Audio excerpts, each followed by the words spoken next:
Toi, la jeune fille qui doit tomber sur cette vidéo, que tu sois mariée ou pas, ou bien tu es appelée à te marier demain, ça c'est un conseil que je vais vous donner.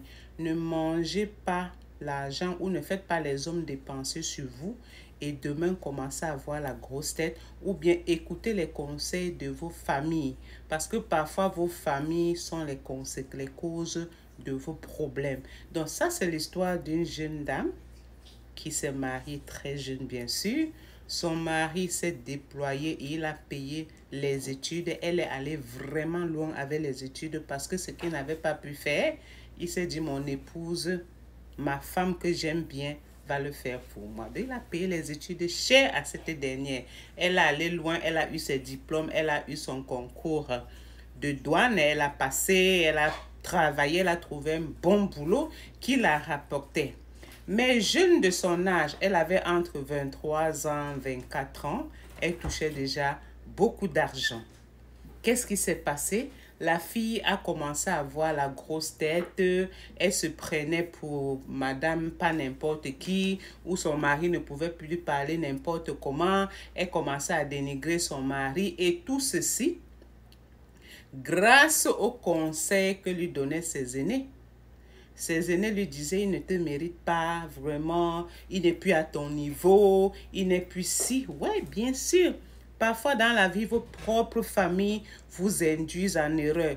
Elle n'a pas pu avoir la maturité de pouvoir gérer cette situation. Sa propre maman était dans ses oreilles. Oh, tu travailles, tu touches l'argent et tout, tu touches plus que lui. La fille manquait totalement le respect à son mari jusqu'à aller sortir avec d'autres hommes étant mariés parce qu'elle méprisait son mari qui était à la maison. Vous voyez, parfois, il y a des situations qui nous interpellent dans la vie et il faut qu'on vienne le dire comme ça pour que vous compreniez que dans la vie, il n'y a pas que l'argent. On dit, le départ ne compte pas, c'est l'arrivée qui compte. Et c'est ce qu'elle n'avait pas pris en compte. Donc, la fille était allée jusqu'à sortir avec d'autres hommes, manquer du respect à son mari. Quand elle sortait, revenait, que son mari voulait parler, la pauvre répond au gars comme si elle ne l'avait jamais connu. Mais quand on dit que Dieu n'est pas un enfant, vous allez suivre la suite. La fille sort, elle revient, son mari lui dit, tu ne rentres plus chez moi à cette heure. La fille lui dit, fiche le camp. Elle est rentrée un jour, le gars a plié carrément ses choses, mettre dehors, lui dit, ma chérie, vas-y, je ne veux plus de toi. Il n'avait pas encore fait d'enfant, hein. La fille, quand elle est partie, elle bavardait. Oh, mon ami, machin, ceci, tu crois que quoi, je suis encore jeune, je vais trouver un homme qui me mérite et tout. Le karma, c'est là où elle a oublié que le karma existe. La fille porte ses pieds, elle loue une belle maison dans un quartier propre.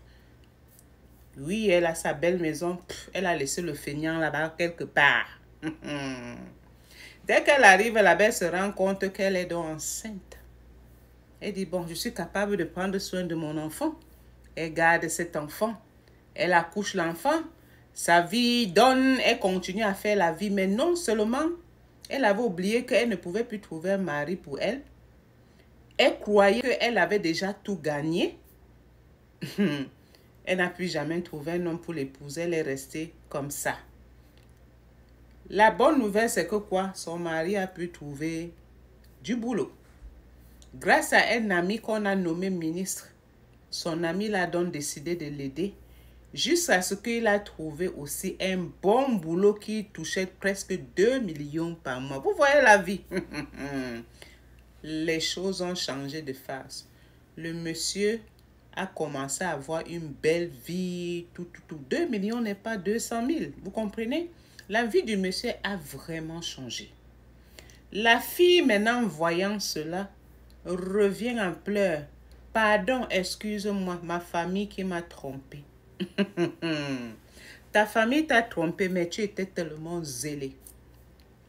La famille a tout fait. Le monsieur a dit, ce que j'ai vomi là, je ne peux plus ravaler. C'est fini. Et c'est fini. Donc, pour vous dire que quoi, mes sœurs, ce n'est pas parce que tu touches gros aujourd'hui que tu penses que ça sera éternel. Ne méprise pas quelqu'un qui n'est rien aujourd'hui. Tu te dis que lui, là, il va rester toujours pas là où tu l'avais laissé. Non. La leçon à tirer ici, c'est que ne faites jamais à autrui ce que vous n'aimerez pas qu'on vous fasse. Donc, avant d'abandonner un homme qui a souffert, payé tes études, tu as trouvé le travail, et que quand tu trouves le travail là, tu le méprises, il ne vaut plus rien. Dieu te le rendra, et très mal. Donc, faites attention.